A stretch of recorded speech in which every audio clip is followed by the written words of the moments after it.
मैंने अपने कजन के साथ मिलकर तांगजिंग के 11वें पौंड में क्रैब फार्मिंग मैनेज की थी।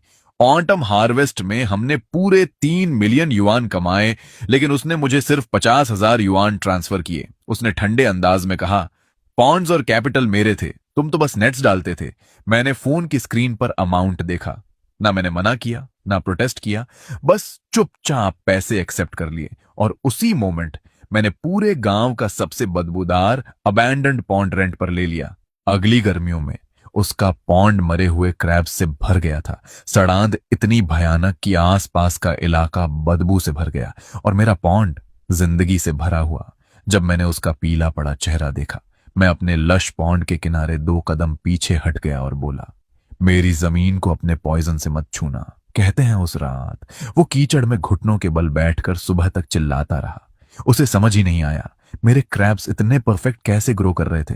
कुछ समय पहले मैं सेंचुरी ओल्ड पॉन्ड के पास खड़ा था, पानी का पीएच लेवल और अमोनिया नाइट्रोजन नोट कर रहा था। तभी एक चमचमाती मर्सिडीज जी क्लास आकर रुकी। मेरा कजन जनफू उतरा, नाक दबाते हुए डिस्गस्ट से भरा। उसने कीचड़ को हल्का किक किया। केंशी, साल का हिसाब कर लिया, तुम्हारा बोनस भेज दिया। मैंने फोन पर 50,000 देखा और दिमाग में कैलकुलेशन शुरू हो गई। 3 साल, 1,000 से ज्यादा दिन इस झोपड़ी में रहकर मेहनत की थी। इस साल टॉप क्वालिटी क्रब्स की हार्वेस्ट एक्सेप्शनल थी। रेंट निकालकर प्रॉफिट करीब 3 मिलियन था और मुझे मिला सिर्फ 50,000। वो हंसकर बोला, ये 50,000 ले, शहर में कार खरीद ले। यहां का काम खाना डालना कोई भी डॉग कर सकता है। मैंने उसे बिना इमोशन के सुना। 3 साल पहले जब उसने ये पौंड लिया था, वो ऑन ऑलमोस्ट सब कुछ खो बैठा था, क्योंकि उसे पानी की क्वालिटी की कोई समझ नहीं थी। मैंने उसे बचाया अपनी खुद की बनाई हुई कंपोजिट बैक्टीरिया कल्चर से। मैंने उससे कहा था, प्रॉफिट 70/30। उसने हंसकर कहा था, हम फैमिली हैं, मैं तुम्हें कभी धोखा नहीं दूंगा।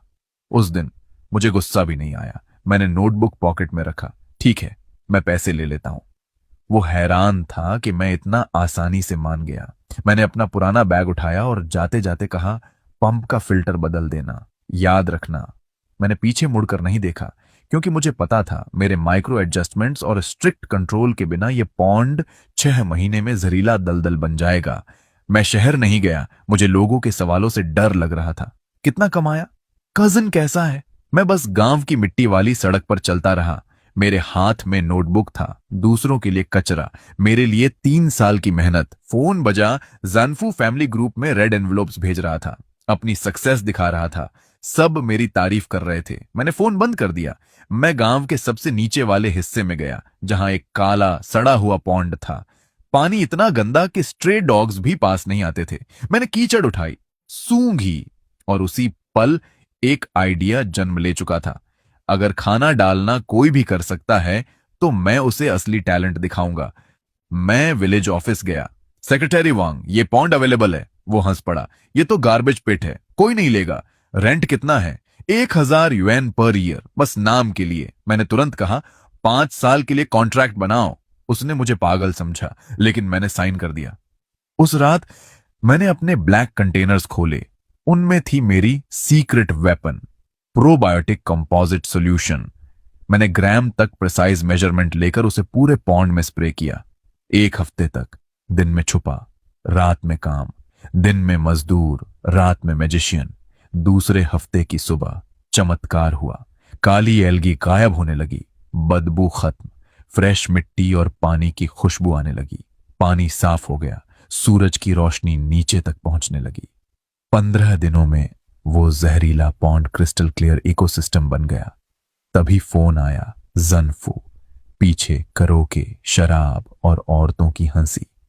अभी भी कीचड़ में पड़ा है, मैंने वर्कर्स रख लिए, तू मजे कर, न्यू ईयर पर 2 क्रैब दे दूंगा। मैंने कॉल काट दिया। मैंने टेम्परेचर कंट्रोल्ड बॉक्सेस खोले। उनमें थे गोल्डन शेल क्रैब लार्वे, रेयर और डिजीज रेजिस्टेंट। मैंने उन्हें पानी में छोड़ा और नोटबुक में डेटा नोट किया। सुबह की धुंध में घर लौटते हुए मुझे एहसास हुआ, अब पीछे कुछ नहीं बचा। सेविंग्स खत्म, हर रात स्ट्रगल, लेकिन एक चीज बची थी, मेरी स्किल और मेरी सेल्फ रिस्पेक्ट। घर पहुंचा, खाने की खुशबू आ रही थी। माँ, पिता और मेरी फियांसी चियाओया मेरा इंतजार कर रहे थे। माँ बोली, पूरी रात कहाँ थे? मैंने झूठ कहा, पॉन्ड पर काम था। चाओया ने टॉवल देते हुए पूछा। तुम बहुत थके लग रहे हो। खाने पर माहौल भारी था। मां ने पूछा, इस साल कजन ने तुम्हें कितना दिया? यह सवाल मेरे दिल में सुई की तरह चुभा। मैंने फोन दिखाया, 50,000, और कैजुअली बोला, बस इतना ही। लेकिन अंदर से मैंने फैसला कर लिया था, अब खेल मैं खेलूंगा। मैंने धीरे से कहा, मां, पैसे आ गए हैं, 50,000। मेरी मां का माथा तुरंत सिकुड़ गया। क्या, सिर्फ 50,000? पूरे गांव में चर्चा है कि फ्यूजिल ने इस साल 3 मिलियन कमाए हैं। मैंने शांत आवाज में जवाब दिया, मां, इस साल दिखने में भले अच्छा लगे, लेकिन लॉस रेट भी काफी हाई था और अगले साल एक्सपेंशन करना है, हर जगह खर्च है। पॉन्ड उनका कैपिटल है, रिस्क भी वही लेते हैं। असल में बचता ज्यादा कुछ नहीं। मैंने हल्की हंसी के साथ जोड़ा, मैं तो बस हेल्पर था, खाना डालता था। 50,000 मिलना भी काफी है। मेरे पिता पाइप पीते हुए चुप रहे। चियाओया मुझे देख रही थी, कुछ कहना चाहती थी लेकिन रुकी हुई थी। सिर्फ मां के चेहरे पर फ्रस्ट्रेशन और डिसबिलीफ साफ दिख रहा था। यह पॉसिबल नहीं है, वो बोली। अगर तुम हर रात जाकर पॉन्ड को मॉनिटर नहीं करते तो वो कब का बर्बाद हो चुका होता। मैंने तुरंत बीच में रोका, मां, ऐसा मत कहो। वो मेरा कजन है, वो मुझे धोखा नहीं देगा। उसका ज्यादा लेना नॉर्मल है, हमें फेयर रहना चाहिए। ये कहते हुए मेरा दिल अंदर से खून रो रहा था। हर शब्द मेरे 3 साल की मेहनत के खिलाफ एक बिट्रेयल था, लेकिन मुझे ये बोलना ही था। मैं उन्हें ये नहीं बता सकता था कि मैं जांगफू से रिश्ता तोड़ चुका हूं, और ये भी नहीं कि मैंने सीक्रेटली गांव का सबसे गंदा पॉन्ड ले लिया है। मैं उन्हें डराना नहीं चाहता था। मां कुछ और बोलने ही वाली थी, लेकिन पिता ने रोक दिया। बस करो, हमारा बेटा जानता है वो क्या कर रहा है। रात को मैं बिस्तर पर लेटा था। चाओया मेरी बाहों में थी। उसने धीरे से कहा, लिन युअन, आज तुम कुछ अजीब लग रहे हो। तुम मुझसे कुछ छुपा रहे हो, है ना? मैंने उसे अपनी तरफ खींच लिया। नहीं, तुम क्या सोच रही हो? बस रात की हवा से सिर दर्द हो गया है। सच? हाँ। अब सो जाओ, कल मैं तुम्हें शहर घुमाने ले जाऊंगा। वो शांत हो गई, लेकिन मेरी आंखों में नींद नहीं थी। मैं छत को देखता रहा। मेरा दिमाग सिर्फ उस काले पॉन्ड में चल रहे बदलाव के बारे में सोच रहा था। वही मेरी उम्मीद था और वही मेरी एकमात्र एग्जिट। अगले कुछ दिन गांव के सबसे बिजी दिन थे। हर घर न्यू ईयर्स की तैयारी में लगा था, हार्वेस्ट का हिसाब और नए साल के लिए सुअर काटने की तैयारी। मैं भी नॉर्मल बिहेव करता रहा, माँ पापा और चियाओया के साथ शॉपिंग करता रहा, जैसे कुछ हुआ ही नहीं। लेकिन अंदर से एक चीज मुझे लगातार परेशान कर रही थी, पॉन्ड के पानी की क्वालिटी। तीसरे दिन वाटर लैब का रिपोर्ट आया। फोन पर आवाज आई, सर गुड न्यूज, आपके वाटर सैंपल के रिजल्ट्स आ गए हैं। अमोनिया, नाइट्रोजन और नाइट्राइट दोनों सेफ लिमिट से नीचे हैं। डिसॉल्व्ड ऑक्सीजन बहुत हाई है और बैक्टीरियल इकोसिस्टम पूरी तरह एस्टेब्लिश हो चुका है। उस समय मैं चाओया के साथ न्यू ईयर कपलेट्स चुन रहा था। यह सुनकर मैं इतना एक्साइटेड हो गया कि दुकान गिराते गिराते बचा। मैं तुरंत एक कोने में जाकर धीरे से बोला, ट्रांसपेरेंसी कैसी है? Excellent. Mud, algae, aquatic plants सब परफेक्टली ग्रो कर रहे हैं। ये एक फर्स्ट क्लास इकोलॉजिकल पॉन्ड के स्टैंडर्ड्स को पूरा करता है। ये रेस्टोरेशन का परफेक्ट केस स्टडी है। आपकी टेक्निक अमेजिंग है। मैंने गहरी सांस ली। Perfect, thank you. कॉल कटते ही मेरे कंधों से जैसे एक भारी बोझ उतर गया। अब ये पॉन्ड सच में मेरा था। अब बस इंतजार था उन गोल्डन शेल क्रैब लार्वे के बड़े होने का। इस दौरान जांगफू ने भी कई बार कॉल किया। पहली बार, 50,000 कैसे खर्च करोगे? पेरेंट्स का घर रेनोवेट कर देना, बाकी शादी के लिए बचा लेना। उसकी आवाज एक एहसान जताने वाले बड़े भाई जैसी थी। मैंने शांत होकर कहा, समझ गया कजन। दूसरा कॉल, और न्यू ईयर से एक दिन पहले, कल दोपहर शहर के सबसे महंगे रेस्टोरेंट में लंच है। मैंने सब अरेंज कर लिया है, फैमिली, बायर्स सब आएंगे। इस साल हमने बड़ा कमाया है, सेलिब्रेट करना बनता है। मैं समझ गया वो बस शो ऑफ करना चाहता है, अपनी सक्सेस दिखाना और मुझे एग्जाम्पल बनाना। मैंने कहा, घर थोड़ा मैसी है, लेकिन उसने काट दिया, बहाने मत बना, कल जल्दी आना, गेस्ट्स को रिसीव करना है। कॉल कट गया। मैं हल्का सा हंसा। ड्रामा खेलना है तो ठीक है, खेलते हैं। न्यू ईयर की दोपहर मैं पेरेंट्स और चाओया के साथ रेस्टोरेंट गया। सबसे बड़ी प्राइवेट हॉल में 5 टेबल्स लगी थीं। अंदर जाते ही मैंने झंगफू को देखा, मेन टेबल पर बड़े बायर्स के साथ हंसते हुए। हमें देखकर उसने कहा, अरे छोटे भाई की फैमिली आ गई, आओ बैठो। उसकी नजर मेरे पेरेंट्स के साधारण कपड़ों पर घूम रही थी, पूरी एरोगेंस के साथ। वो मेरे पास आया और एक औरत की तरफ इशारा किया। ये तुम्हारी भाभी लिली है। सबकी नजरें मुझ पर थीं। मेरे पेरेंट्स का चेहरा सख्त हो गया। चाओया का हाथ मेरे हाथ को कसकर पकड़ चुका था, लेकिन मैं बस मुस्कुराया। नमस्ते भाभी, मैं झांग। उसके बाद पूरा डिनर एक वन मैन शो बन गया। कभी वो क्रैब सीजन की बात करता, कभी बड़े बायर्स की। फिर उसने ग्लास उठाया। ये मेरा छोटा भाई, 3 साल मेरी फार्म में काम किया, मेहनती है, भले बिजनेस माइंड नहीं है। मैंने इसे 50,000 दिए एंजॉय करने के लिए। बताओ, मैं अच्छा भाई हूं ना? सब हंसने लगे। बहुत अच्छा भाई, इतना बड़ा आदमी, फिर भी हम्बल, छोटे भाई को नहीं भूला। फिर किसी ने कहा, सुना है इसने खुद भी एक पौंड लिया है, वो भी सबसे बेकार वाला। मेरे पिता चुप हो गए। चाओया का हाथ और कस गया। जांगफू हंसा। इतना बड़ा डिसीजन और फैमिली को बताया भी नहीं। 50,000 भी वेस्ट कर दिए। कोई बात नहीं, जब नुकसान हो वापस आ जाना। तुम्हारा बड़ा भाई है ना। मैंने दांत भींच लिए। मेरे पेरेंट्स शर्म से लाल थे। चाओया की आंखें भर चुकी थीं। लेकिन मैं खड़ा हुआ, ग्लास उठाया। भाई, इन 3 सालों में आपने मेरा ख्याल रखा।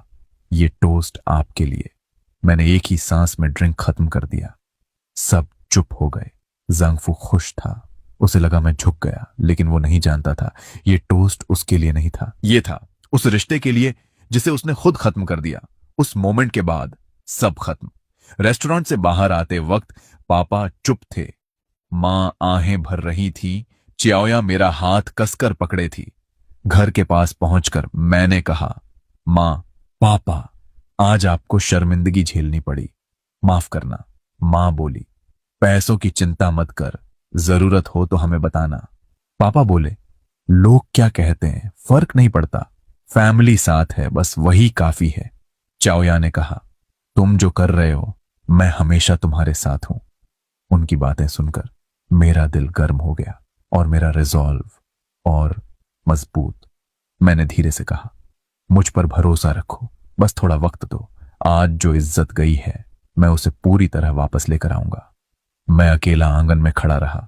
तभी फोन वाइब्रेट हुआ। मेरे पॉन्ड के नीचे लगे अंडर वाटर कैमरा से अलर्ट आया।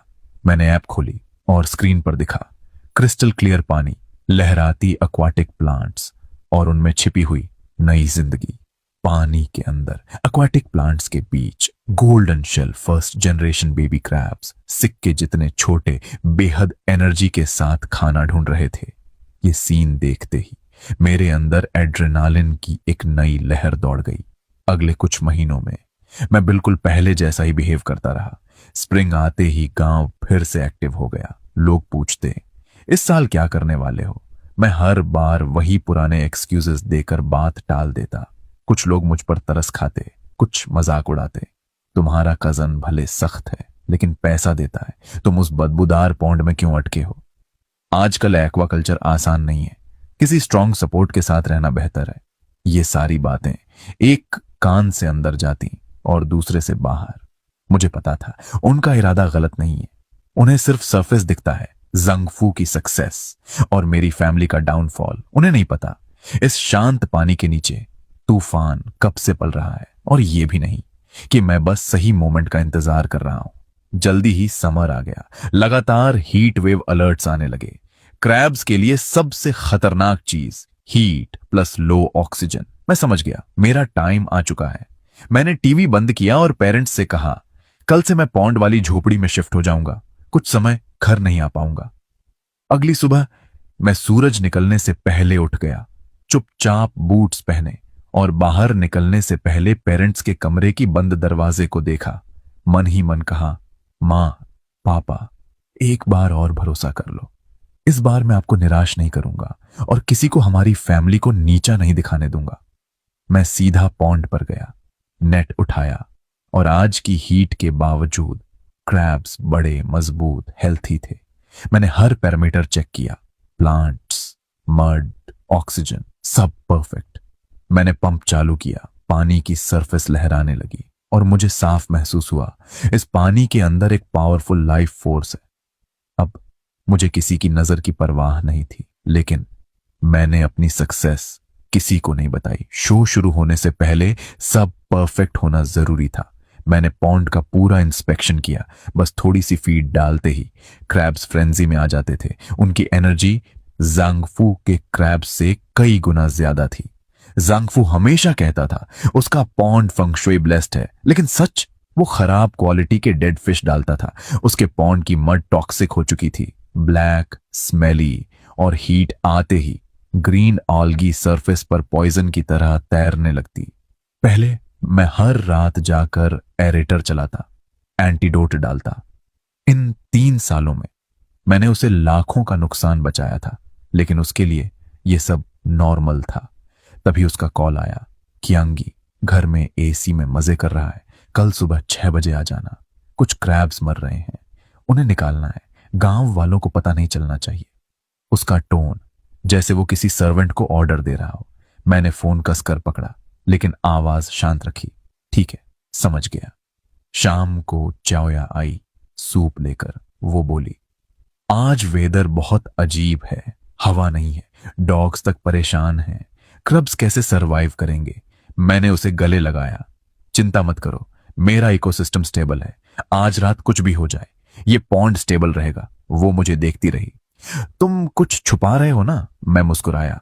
कल सुबह तुम्हें एक मिरेकल दिखाऊंगा। मैंने उसे सच नहीं बताया। यह डिजास्टर बहुत बड़ा होने वाला था और मैं उसे इस डर में शामिल नहीं करना चाहता था। रात पूरी काली हो गई। तभी मेरे पिता आए अपने ट्राइसिकल पर, एक पावरफुल पंप लेकर। हम दोनों चुपचाप पॉन्ड के पास बैठे रहे। उन्होंने धीरे से कहा, यह मौसम ठीक नहीं है, 10 साल पहले ऐसा ही हुआ था और सारे क्रैब्स मर गए थे। फिर उन्होंने एक पुरानी सेविंग्स पासबुक मुझे दी, इसमें 20,000 युएन है, जरूरत पड़े तो यूज करना। मेरी आंखें भर आईं। पापा, इसकी जरूरत नहीं है, उन्होंने कहा। नेचर अनप्रिडिक्टेबल है, तुम अकेले लड़ रहे हो, यह हमारा सपोर्ट है। मैंने पासबुक कसकर पकड़ ली, दिल में कसम खाई, ऑटम हार्वेस्ट के बाद मैं इन्हें कई गुना लौटाऊंगा। उस रात मैं सोया नहीं। रात 2 बजे मैं उठा, वेदर चेक किया, ह्यूमिडिटी 95%, प्रेशर एक्सट्रीमली लो। मैं जांगफू के पॉन्ड के पास गया और जो देखा वो खत्म होने की शुरुआत थी। पानी की सरफेस पर green fluorescent slime, massive cyanobacteria Bloom. मैंने कुछ नहीं किया, अब कोई कुछ नहीं कर सकता था। मैंने अपने पॉन्ड की तरफ देखा, शांत, स्टेबल, प्लांट्स ऑक्सीजन छोड़ रहे थे, क्रैब्स आराम से बैठे थे। मैं बांध पर बैठ गया और दूसरी तरफ से आवाजें आने लगीं। पानी में हलचल, क्रैब्स स्ट्रगल कर रहे थे ऑक्सीजन की कमी से। वे किनारे चढ़ने की कोशिश कर रहे थे, एक दूसरे को कुचलते हुए, फोम उगलते हुए, और फिर एक एक करके मरते गए। सुबह होते ही पूरे गांव में सड़े हुए क्रैब्स की बदबू फैल गई। गांव कैओस में बदल गया। 20 मिनट के अंदर जंगफू अपनी मर्सिडीज से कूदकर बाहर आया। उसने अपने पॉन्ड को देखा, मरे हुए क्रैब्स, ग्रीन पॉइजन, और वहीं चीख पड़ा, एक ऐसी चीख जो सब कुछ खत्म होने की थी। वो पागलों की तरह चिल्ला रहा था, रो रहा था, और मैं अपने पॉन्ड के किनारे खड़ा चुपचाप देख रहा था। अब खेल खत्म हो चुका था और असली जीत बस शुरू हुई थी। अचानक झंगफू ने जैसे ही अपना सिर घुमाया, उसकी नजर मुझ पर पड़ी और अगले ही पल वो लड़खड़ाते हुए मेरी तरफ भागा। उसकी चाल में घबराहट थी, आंखों में डर और चेहरे पर पूरी तरह टूटी हुई उम्मीद। लेकिन जैसे ही वो मेरे करीब आया, उसने मुझे नहीं, मेरे पीछे देखा। मेरे पीछे एक लग्जूरियंट इकोलॉजिकल पॉन्ड फैला हुआ था, क्रिस्टल क्लियर पानी, नीचे तक साफ दिखाई देता हुआ तल, और उसमें धीरे धीरे घूमते हुए golden shell giant river crabs जो पूरी शांति से अपना खाना ढूंढ रहे थे। उसका चेहरा जो पहले गुस्से से भरा था, अब पूरी तरह सफेद पड़ चुका था। होंठ कांप रहे थे। ये वही गंदा पॉन्ड है। मैंने उसे सीधा देखा। मेरी आंखों में कोई इमोशन नहीं था। तुम्हें क्या लगता है? फिर मैंने धीरे से कहा, और तुम्हारे क्रैब्स क्यों मर गए पता है? क्योंकि मैं नेचर को रिस्पेक्ट करता हूं और तुम सिर्फ प्रॉफिट कैलकुलेट करते हो। अचानक जैसे उसका आखिरी सहारा भी टूट गया हो, वो मेरे सामने सीधे घुटनों के बल गिर पड़ा। कीचड़ उसके कपड़ों पर फैल गया। कियांशी, मुझसे गलती हो गई, मैंने तुम्हारे साथ गलत किया, प्लीज मुझे माफ कर दो। उसकी आवाज टूट रही थी। जल्दी अपना वो मिरेकल सोल्यूशन दे दो, मेरे पॉन्ड को बचा लो। वो लगभग रोते हुए बोला, 1 महीने के लिए नहीं, मैं तुम्हें 20,000 युआन पर मंथ दूंगा, बस मेरा पॉन्ड बचा लो प्लीज। तभी पीछे से भारी आवाज आई। कई refrigerated trucks luxury sea food brand के लोगों के साथ धीरे धीरे आकर मेरे पॉन्ड के किनारे रुक गए। मैंने उसकी तरफ देखना भी जरूरी नहीं समझा। मैंने अपने वाटरप्रूफ बूट्स पहने और सीधे पानी में उतर गया। मैंने नेट डाला और एक क्रैब बाहर निकाला। 350 ग्राम से भी ज्यादा भारी, green back, white belly, top grade premium king crab. किनारे खड़े शंघाई के बड़े रेस्टोरेंट के परचेज डायरेक्टर की आंखें चमक उठी। ये तो एक्सेप्शनल क्वालिटी है, ऐसे क्रैब्स बहुत रेयर होते हैं। मैंने वो क्रैब उसके हाथ में दिया, फिर धीरे से मुड़कर जंगफू की तरफ देखा। वो अभी भी जमीन पर गिरा हुआ था। मेरी आवाज बिल्कुल ठंडी थी, 2 कदम पीछे हटो। तुम्हारे पॉन्ड के ब्लू एल्गी टॉक्सिन्स मेरे इकोलॉजिकल पार्क को कॉन्टेमिनेट कर सकते हैं। मैंने बिना रुके आगे कहा, और हाँ, मेरे सारे क्रैब्स पहले ही प्री बुक हो चुके हैं। अपने 20,000 युएन बचाकर रखो, पेनल्टी भरने के काम आएंगे। ये कहकर मैंने उसे एक बार भी और नहीं देखा। मैं पूरी तरह अपने काम में लग गया। वर्कर्स को निर्देश देने लगा, सावधानी से उठाओ, डैमेज नहीं होना चाहिए। बास्केट के बाद बास्केट प्रीमियम क्रैब्स ट्रक्स में भरते गए। हर एक crab perfect size, perfect health, perfect value. किनारे खड़ा परचेस डायरेक्टर वेट शीट देखकर मुस्कुरा रहा था।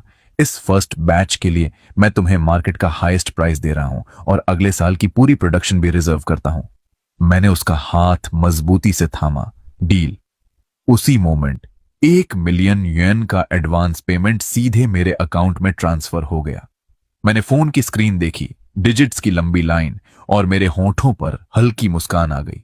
ये सिर्फ पैसा नहीं था, ये मेरी आजादी थी, मेरी मेहनत का रिजल्ट और मेरी पहचान। दूसरी तरफ जंगफू पूरी तरह कीचड़ में गिर चुका था। वो बस देख रहा था। एक एक करके ट्रक्स मेरे पॉन्ड से निकलते जा रहे थे। तभी उसका फोन बजा, एक के बाद एक कॉल्स। अगर तुम डिलीवरी नहीं कर पाए तो कॉन्ट्रैक्ट के हिसाब से ट्रिपल पेनल्टी देनी पड़ेगी। कॉल कट गया। उसकी आंखों में जो डर था वो अब टूट कर बिखर चुका था। उसने इस साल बड़े कॉन्ट्रैक्ट साइन किए थे क्योंकि उसे लगा था सब कुछ पहले जैसा ही होगा, लेकिन अब उसके पास था टॉक्सिक पानी, डेड क्रैब्स और करोड़ों की पेनल्टीज।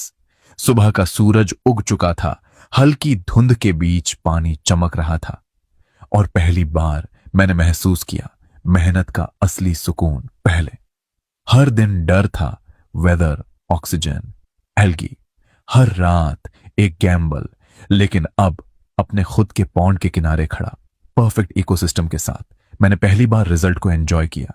मैंने अपने हाथों की मिट्टी झाड़ी और मन ही मन सोचा, अब इस पार्क को और बड़ा बनाऊंगा और इस इंडस्ट्री में अपना नाम बनाऊंगा। मैं शहर में अपना घर खरीदूंगा और अपने पेरेंट्स के लिए नया जीवन बनाऊंगा। ये सब पहले सिर्फ सपना था, अब हकीकत। मैं घर लौटा, इस बार थका हुआ नहीं बल्कि हल्का महसूस करते हुए। मैंने गर्म पानी से नहाया, टेबल पर बैठा और फैमिली के साथ खाना खाया। फिर मैंने फोन उठाया और अपना बैंक बैलेंस दिखाया। मां की आंखों से आंसू निकल पड़े, पिता के हाथ कांप रहे थे। हमारा बेटा सफल हो गया। उस दिन मैं अपने कमरे में गया, पुराना लैपटॉप लॉक करके ड्रॉअर में रखा और बिस्तर पर लेट गया, और बहुत समय बाद मैं गहरी नींद सोया। दूसरी तरफ जंगफू की दुनिया खत्म हो रही थी। Clients, dates, penalties. उसकी फियांसे लिली बैग्स लेकर चली गई। मैं तुम्हारे साथ बर्बादी में नहीं रह सकती। वो उसे रोक नहीं पाया। वो जमीन पर गिर गया और वहीं समझ गया, सब खत्म। 3 दिन बाद मेरी पहली फुल हार्वेस्ट 2 मिलियन युएन। लेकिन मैंने लग्जरी नहीं चुना। मैंने चाओया के साथ 140 वर्ग मीटर का अपार्टमेंट कैश में खरीदा। जब मैं गांव लौटा, सब कुछ बदल चुका था। जो लोग मुझे हंसते थे अब मुझे भाई बुलाते थे। और जंगफू, उसका घर बिक रहा था, कार गिरवी थी, क्रेडिटर्स दरवाजा तोड़ रहे थे। हाँ, उसका पॉन्ड जो उसका सपना था अब एक बोझ बन चुका था। वही एक दिन मैं अपने पॉन्ड के पास काम कर रहा था। दीवार के उस पार वो एक डीलर से लड़ रहा था। तुम्हारा पॉन्ड पूरी तरह सड़ चुका है, मैक्स 20,000 युआन दूंगा। झांगफू चिल्लाया, सिर्फ एरेट्रस ही इससे ज्यादा के हैं। लेकिन अब कोई उसकी सुनने वाला नहीं था, और मैं अपने साफ शांत पानी के सामने खड़ा, बस एक बात महसूस कर रहा था, इस बार मैंने सिर्फ पैसा नहीं कमाया, मैंने अपनी इज्जत, अपनी पहचान और अपना भविष्य जीत लिया। ये कीमत है, लेनी है तो लो, नहीं तो छोड़ दो। मेरे अलावा कोई भी तुम्हारे इस सड़े हुए पौंड को नहीं खरीदेगा। जंगफू जंगफू वहीं खड़ा रह गया। उसके हाथ मुट्ठी बनते और खुलते रहे। उसकी आंखों में आखिरी उम्मीद भी बुझ चुकी थी। कुछ सेकंड बाद, जैसे हवा निकल चुका गुब्बारा, उसने धीरे से सिर हिला दिया। कॉन्ट्रैक्ट साइन हुआ। डीलर ने जेब से 20,000 युआन कैश निकाले और उसके सामने फेंक दिए। उसी पल जांगफू ने सिर उठाया।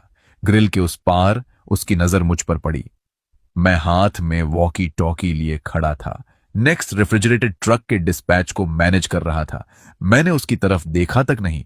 मेरी ये पूर्ण अनदेखी उसके लिए किसी थप्पड़ से भी ज्यादा दर्दनाक थी। वो मेरी सीधी खड़ी हुई सिलुएट को देखता रहा और फिर अपने हाथ में पकड़े कुछ नोटों को। उसके अंदर अचानक एक ऐसा पछतावा उमड़ा जिसे शब्दों में बयान करना नामुमकिन था। वो जोर से चिल्लाया और पागलों की तरह भागकर किनारे पर पड़ी एक वाटर पंप के पास पहुंचा।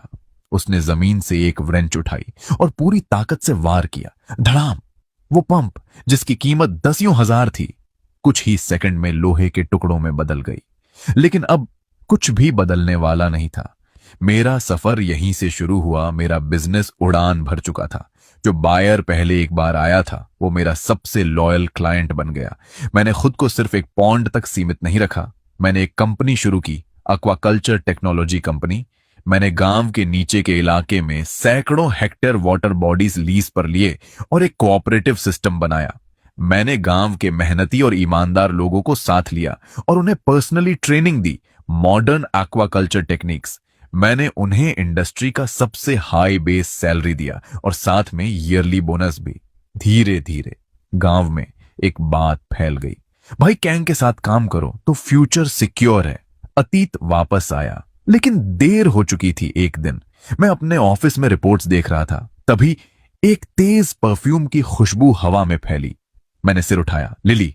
वो मुस्कुराते हुए मेरे पास आई। कियांगी, बॉस, मुझे हमेशा से पता था कि आप बहुत बड़े आदमी बनोगे। उसने फ्लर्ट करते हुए आंख मारी और अपना हाथ मेरे डेस्क पर रखने की कोशिश की, लेकिन मैंने उसकी तरफ देखा तक नहीं। मैंने बस एक शब्द कहा, दफा हो जाओ। उसकी मुस्कान वहीं जम गई। सिक्योरिटी ने उसे बाहर निकाल दिया। वो ऊंची हील्स में लड़खड़ाते हुए भाग गई।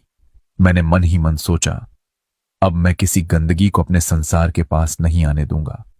नई जिंदगी की शुरुआत ऑटम आया और मेरी और चाओया की शादी तय समय पर हुई। मैंने शहर का सबसे अच्छा होटल बुक किया। कार प्रोसेशन पूरे गांव से होकर सिटी तक गया। सब कुछ ग्रैंड था।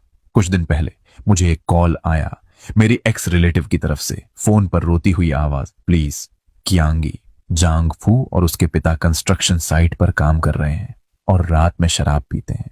वो बर्बाद हो रहा है, क्या तुम उसकी मदद कर सकते हो? मैंने शांत आवाज में जवाब दिया, जिस दिन तुम सबने मुझे इंसल्ट किया था, उस दिन मदद क्यों नहीं की? मैं कोई चैरिटी नहीं हूं। उसने जो रास्ता चुना है, अब उसे खुद भुगतना होगा। मैंने कॉल काट दिया और नंबर ब्लॉक कर दिया। शादी का दिन, वेडिंग डे, हॉल बड़े बड़े गेस्ट से भरा था। मैंने चाओया को उसकी व्हाइट वेडिंग ड्रेस में उठाया और हम अपलॉज के बीच कार से उतरे।